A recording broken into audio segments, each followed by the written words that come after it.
The Galactic Protection Council had perfected their entrance over 3 millennia. Massive ships blotting out the sun, ominous humming that made small animals nervous, and enough dramatic lighting to make a Broadway producer weep with envy. It worked on 99.8% of species they encountered. Earth apparently was in that remaining 0.2%. Commander Vlox of the 7th Tentacle stepped onto the pristine white platform of the United Nations building, his forearms spread wide in what was supposed to be an intimidating display of alien superiority. His species had evolved from apex predators on a world where subtlety meant you became lunch. The dramatic pause he'd practiced was supposed to let the primitive humans absorb the full weight of their cosmic insignificance. Instead, the first words he heard were, "Oh good, you found parking." The human standing before him wore a cheap suit that had seen better decades and a smile that could sell ice to penguins. His name tag read Ambassador Jake Morrison in friendly Comic Sans font because apparently Earth's diplomatic corps had a sense of humor about everything, including first contact. "Welcome to Earth," Jake continued, extending his hand like they were old friends meeting for lunch. Jake Morrison, Earth's diplomatic liaison for otherworldly visitors, door-to-door salespeople, and general cosmic nuisances. "And you are?" Vlox's 4 eyes blinked in sequence, a nervous tic he'd developed after his last 3 protection negotiations had gone sideways. This wasn't in the manual. The manual clearly stated that primitive species would cower, maybe offer tribute. Definitely not treat him like a traveling vacuum salesman. "I am Commander Vlox of the Galactic Protection Council," he intoned, his voice carrying the weight of 3,000 years of galactic authority. "We have come to offer your species protection from the countless dangers that threaten your fragile existence in this hostile universe." Jake nodded thoughtfully, pulling out what appeared to be a small notebook. "Protection. Right. Okay, so before we get into the details, I'm gonna need to see some references. Maybe a few testimonials from satisfied customers. Also, what exactly are we talking about here, danger-wise? Because I gotta tell you, we've got a pretty comprehensive insurance system already, and frankly we're kind of hard to impress on the whole cosmic threat front." The silence that followed was so profound that somewhere in orbit, Vlox's subordinates were checking their translation software for errors. "References," Vlox repeated, his voice climbing an octave. "Oh yeah, absolutely. Standard procedure. I mean, you show up here with some pretty impressive ships, making some pretty big claims about protection services, and honestly, the whole presentation screams too good to be true. No offense. It's just that humans have this thing about checking references before we sign any contracts, especially ones involving our entire species' survival." Jake flipped through his notebook with the casual air of someone who'd done this before. "Now, you mentioned countless dangers. Could you be more specific?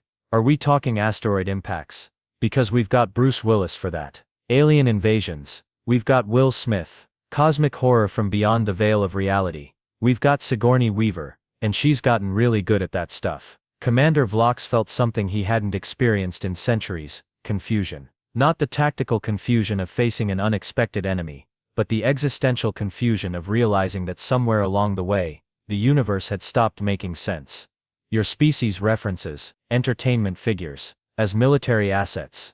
Entertainment figures. Jake looked genuinely puzzled. "Oh no, you misunderstand. Those are just our most famous specialists. We've got whole departments dedicated to this stuff. The Department of Improbable Survival Scenarios has a 97% success rate, and that's including Florida." Vlox decided to fall back on the tried-and-true method of cosmic intimidation. He straightened to his full 7-foot height, his bioluminescent patches flashing in what his species considered a terrifying display of dominance. On his homeworld, this light show had been known to literally scare prey to death. Jake pulled out a pair of sunglasses and put them on. "Sorry, continue. The light thing is pretty neat, by the way. Very rave-like. Behold." Vlox's voice boomed across the plaza, enhanced by his ship's speakers to achieve maximum dramatic effect.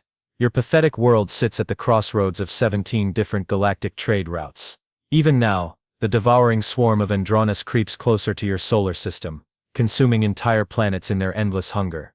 The quantum pirates of the Nebula Collective steal the very atoms from worlds, leaving nothing but empty space where civilizations once thrived." He paused for effect, waiting for the inevitable whimpering and pleas for salvation. Instead, Jake was taking notes. "Okay, so we've got the devouring swarm, that's a classic. And quantum pirates, love it, very high concept. What else?" Vlox's eye twitched. The crystalline hive mind seeks to absorb all organic life into their collective consciousness. The temporal marauders alter history itself to serve their dark purposes. The void wraiths feast on the life force of entire species. Jake muttered, scribbling frantically. And let me guess, the Shadow Consortium manipulates galactic politics from behind the scenes while the Chaos Engines spread entropy across dimensional boundaries. How did you? Vlox stopped mid-sentence.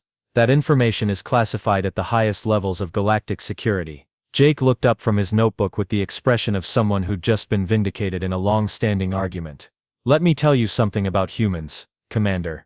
We've been making up scary stories about cosmic horrors since we figured out that the dark was full of things that wanted to eat us. Your devouring swarm, we call that Tuesday. We've got entire film franchises dedicated to swarms of things that want to eat us. Bugs, aliens, zombies, politicians, you name it. He flipped a page in his notebook. Quantum pirates. We've got a whole subgenre of theoretical physics dedicated to that. Crystalline hive mind. Please. We invented the internet, which is basically a hive mind that argues with itself constantly and somehow still manages to function. Temporal marauders. We've got entire government departments that alter history just by filing the wrong paperwork. Vlox felt something that might have been panic if his species were capable of such an emotion. But surely you must fear the void wraiths. They are the shadow of death itself, consuming life force across Commander. Jake interrupted gently. We've got a place called Australia. Everything there tries to kill you, including the plants. The trees are poisonous, the water is full of things with more teeth than a hardware store, and the locals consider it a vacation destination. A couple of void wraiths show up, they'd probably get eaten by a drop bear before they figured out which way was up. The alien's bioluminescent patches began flickering erratically, which in his species indicated either extreme agitation or a mild seizure. Your planet is a backwater primitive barely out of your own solar system. You cannot possibly have encountered threats of this magnitude. Encountered them, Jake laughed, a sound that somehow managed to be both friendly and deeply unsettling. Commander, we are the threats of this magnitude. We're the species that looked at nuclear weapons and thought, you know what, let's build thousands of these and point them at ourselves, just to keep things interesting. We're the species that invented biological warfare and then got bored and moved on to psychological warfare. We turned warfare into entertainment into warfare, and somehow made both profitable. He leaned forward conspiratorially. You want to know what the scariest thing in the galaxy is? It's not your devouring swarm or your quantum pirates. It's a human being who's had their morning coffee and has just been told that something is impossible. Vlox's communication implant crackled to life with a panicked transmission from his ship. Commander, they're scanning us. Somehow their primitive sensors are penetrating our stealth shielding. That's impossible, Vlox whispered. Jake's smile widened. There's that word again. 3 hours later, Vlox found himself in what humans apparently called a conference room, which seemed to be designed specifically to crush the soul through fluorescent lighting and uncomfortable chairs. Jake had disappeared briefly and returned with a laptop, a cup of coffee that smelled like it could strip paint, and a stack of papers thick enough to stop small arms fire. Okay, so good news and bad news, Jake announced, settling into his chair with the casual confidence of someone who'd just uncovered a massive conspiracy. Good news is, we've managed to verify most of your claims about galactic threats. Bad news is, well, let's just say your references didn't check out so great. Vlox's primary arms fidgeted nervously. In the space of a few hours, he'd watched his supposedly primitive species somehow access secured galactic databases, decode 3 different levels of quantum encryption, and apparently conduct a comprehensive background check on an organization that had existed since before Earth's sun was formed. That's, how did you access galactic communication networks? Vlox asked weakly. Oh that, Jake waved dismissively. Turns out your ship's broadcast on frequencies we've been monitoring since the 1960s. We've been listening to galactic chatter for decades. Thought it was just really weird radio static until about 15 minutes after you showed up.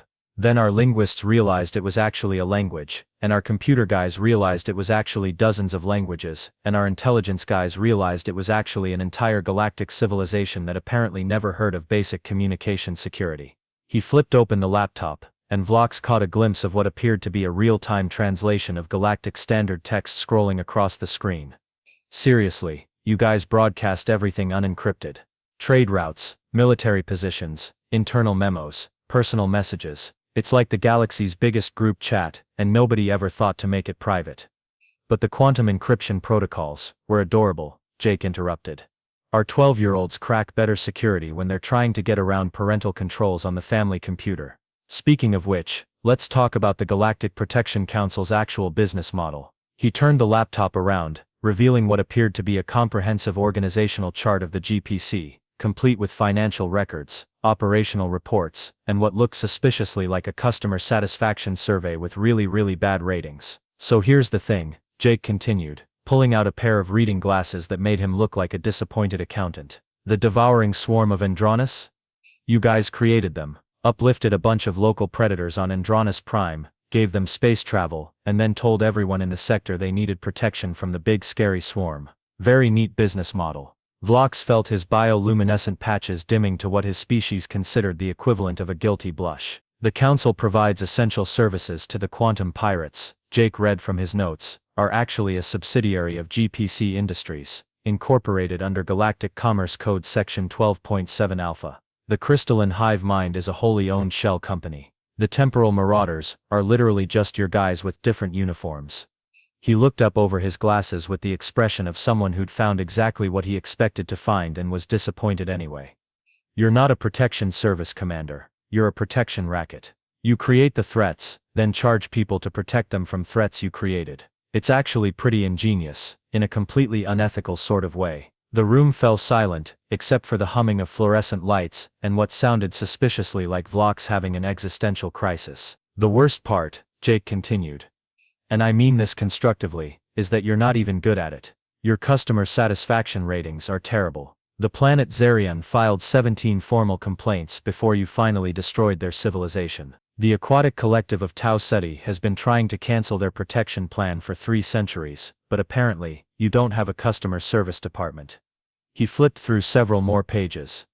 Oh, and the Void Wraiths, that's just you guys again, but with different lighting. Really, Commander, the whole operation is held together with bureaucratic incompetence, and the galaxy's apparently unlimited capacity for not asking the right questions. Vlox's communication implant was now receiving a steady stream of increasingly panicked messages from his ship.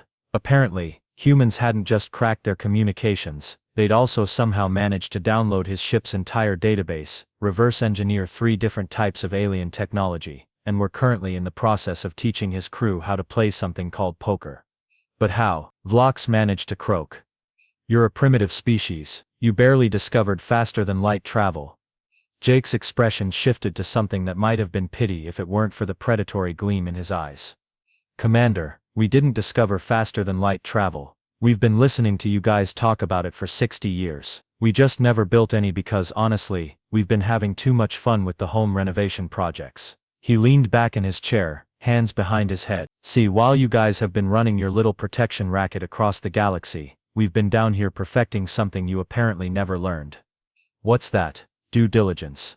Jake reached into his briefcase and pulled out what appeared to be a professionally bound presentation folder. The cover featured Earth's flag alongside text that read Terra Defense Solutions, your planet's safety is our business, in a font that managed to be both friendly and vaguely threatening. Now, Commander, since we've established that your current protection plan has some serious gaps in both effectiveness and ethics, I'd like to present you with an alternative solution. Vlox stared at the folder like it might explode. Given what he'd learned about humans in the past few hours, this was not an unreasonable concern. We're offering you protection, he asked weakly. Oh, not just you. The whole galaxy. See, we've been thinking about this for about 30 minutes now, and we've come to the conclusion that you guys really need our help. Jake opened the folder, revealing what appeared to be a comprehensive business proposal complete with charts, graphs, and what looked like a customer testimonial from something called the Pentagon.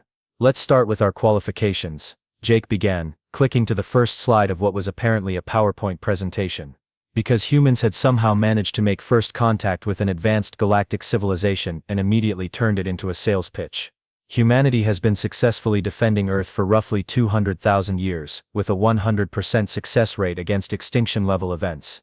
He clicked to the next slide, which showed a timeline of various disasters with cheerful checkmarks next to each one.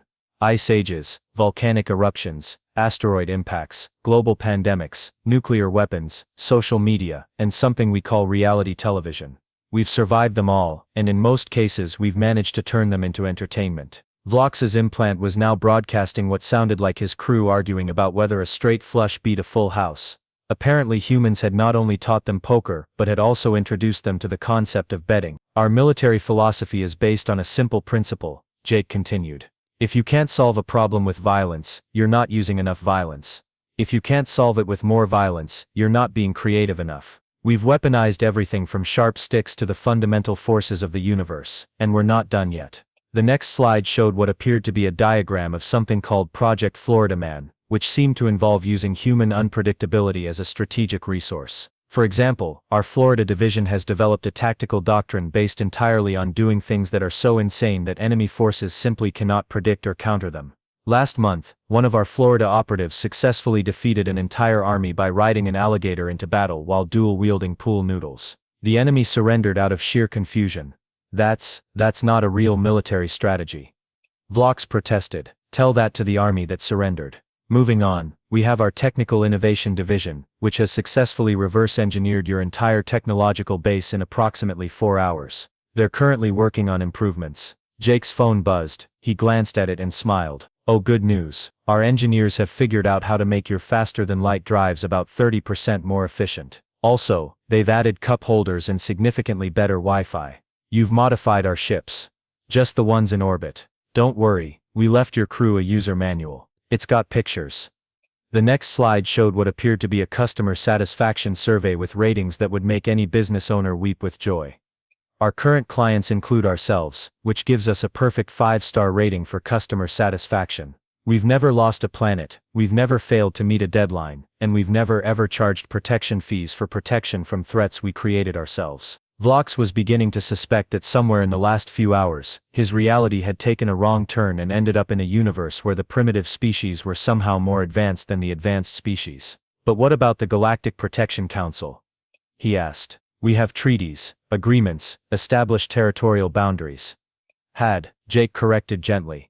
You had those things. See, about 20 minutes ago we made contact with some of your other clients. Turns out, they're not super happy with your service. The aquatic collective of Tau Ceti was particularly interested in our alternative protection plan. He clicked to the next slide, which showed what appeared to be a real-time map of the galaxy with various sectors lighting up in green. They've agreed to a trial period of Earth protection services. So have the crystalline beings of Proxima Beta, the hive mind collective of Sigma Draconis, and something called the friendly neighborhood spider sentience of the Andromeda sector. But that's impossible. Those are our longest-standing clients. We're your clients, Jake corrected. Turns out, when you offer people actual protection instead of protection from threats you created, they're pretty interested. Who knew? The map showed more sectors lighting up by the minute, like a galactic Christmas tree being decorated by an overly enthusiastic human.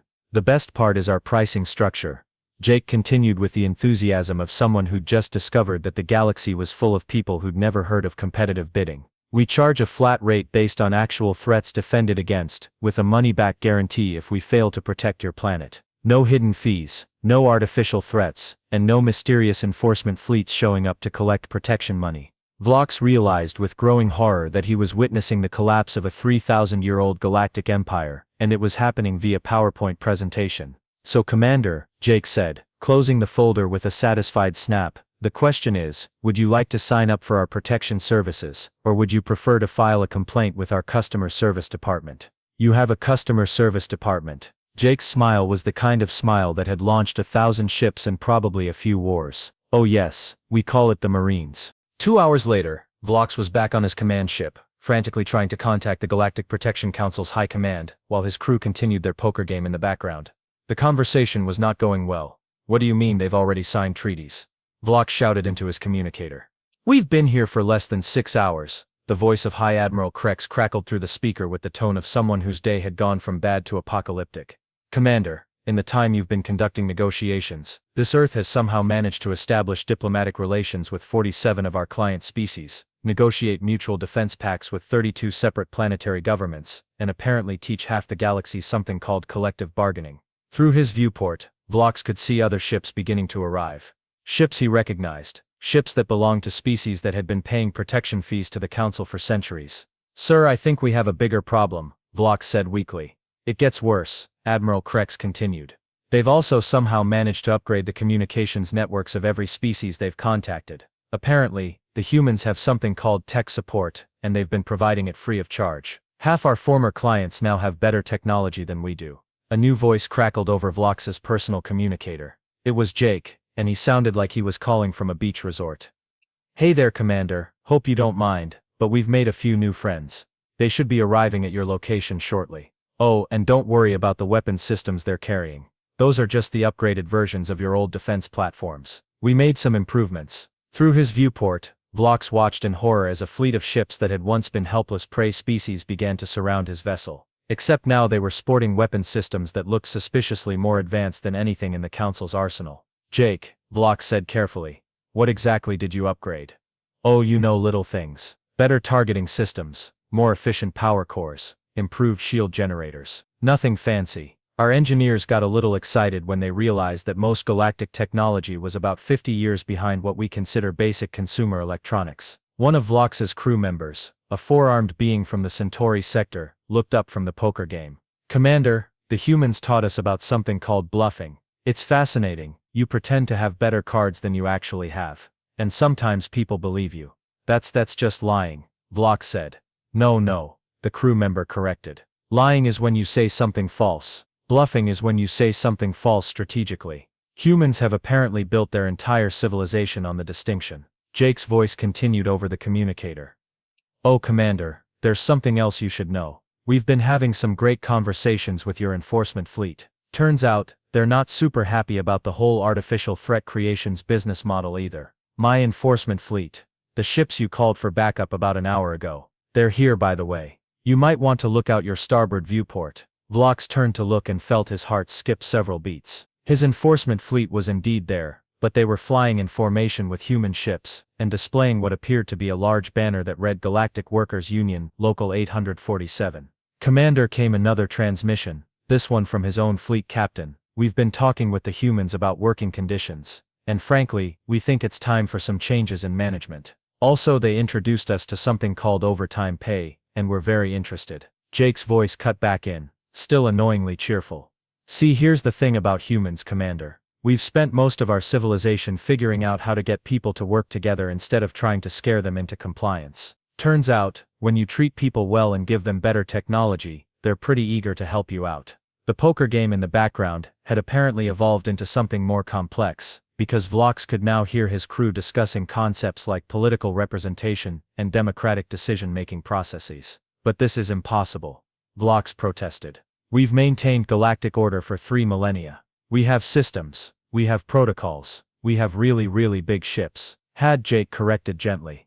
You had those things. Now you have a choice. You can either adapt to the new reality, where protection services are actually about protection and people get to choose their own governments, or you can file a complaint with our customer service department. Through his viewports, Vlox could see more and more ships arriving. Not just former council clients, but species he'd never seen before. The humans had apparently managed to contact civilizations that the council didn't even know existed. How many species have you contacted? He asked weakly. Well, we started with your client list, but then we got access to the Galactic Communication Network directory, and honestly, it just snowballed from there. Turns out, when you offer people better technology, fair treatment and protection from actual threats instead of made-up ones, word spreads pretty fast. One of his crew members held up what appeared to be a hand of cards. Commander, the humans taught us about something called calling your bluff. Apparently, it's when someone pretends to have better cards than they do, but you challenge them to prove it. Vlox stared at the cards,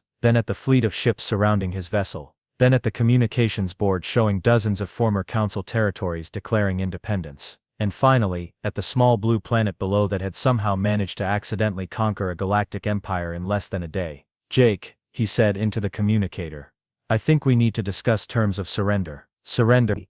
Jake sounded genuinely puzzled. Commander, who said anything about surrender? We're offering you a job.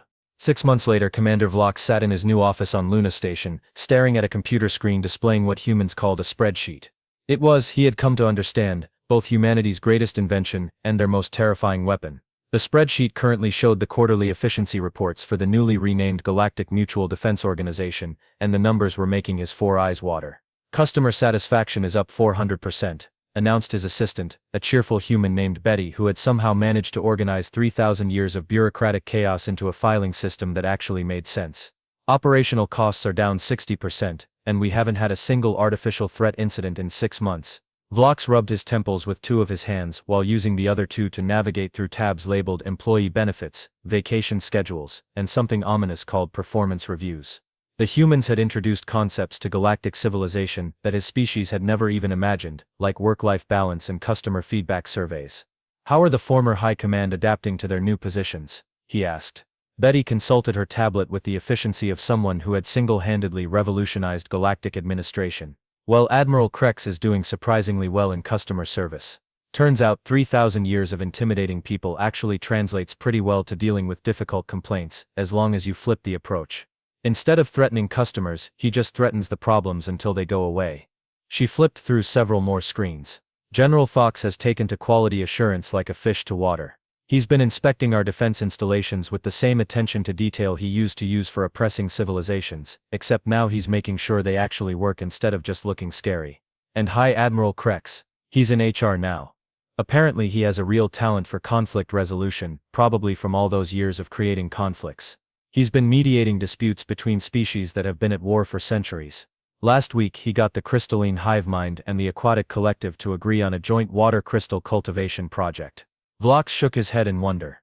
The humans had taken the most feared military commanders in galactic history and somehow turned them into middle management. It should have been humiliating.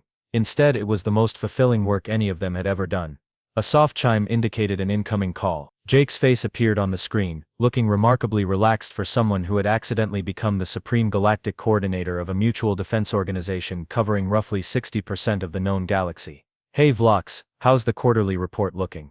Terrifying, Vlox replied honestly. We're actually helping people, our employees are happy, and somehow we're making a profit while doing it. I don't understand how this is possible. Jake laughed, a sound that Vlox had grown surprisingly fond of over the past months.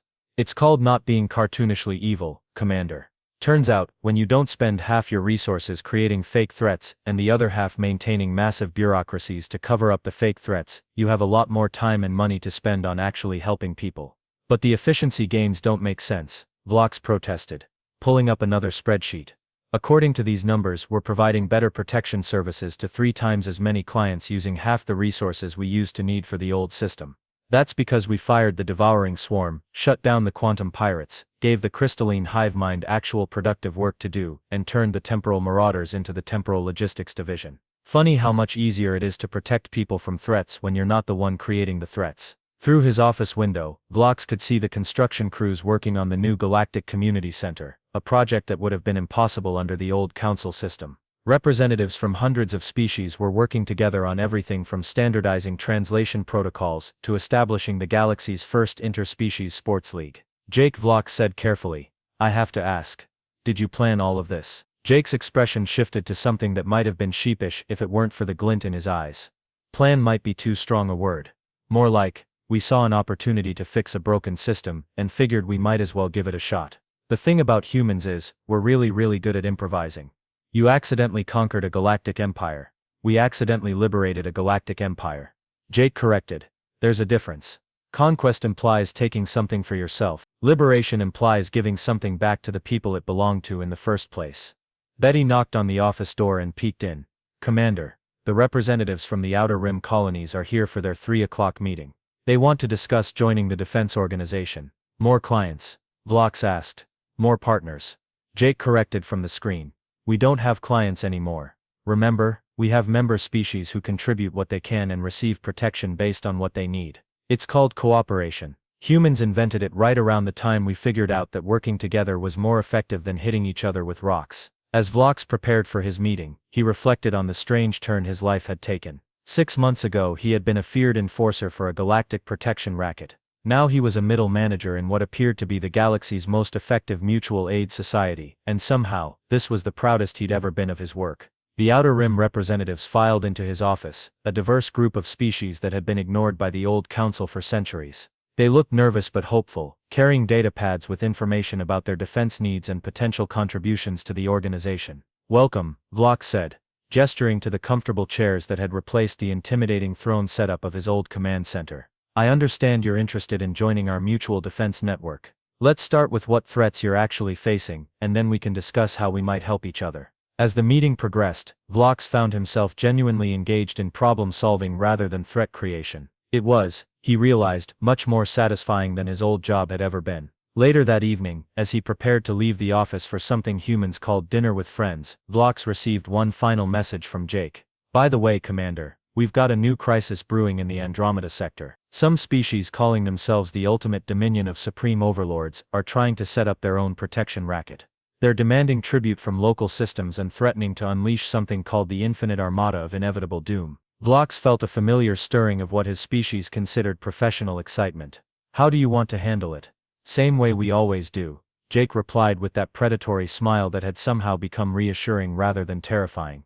We're going to make them a better offer. As Vlox shut down his computer and headed home to his new apartment on Luna Station, he couldn't help but smile. The galaxy was a much more interesting place when humans were involved, even if they had accidentally made it a much better place in the process. Behind him, the spreadsheet displayed one final message: customer satisfaction rating, 99.7%. Note: the 0.3% dissatisfaction rating comes entirely from former Galactic Protection Council leadership, who miss the good old days of terrorizing innocent civilizations. Recommendation: more team-building exercises. Somewhere in the galaxy, the ultimate dominion of supreme overlords was about to discover what every other would-be galactic conqueror had learned over the past 6 months. Humans had turned customer service into an art form, and they were very, very good at it.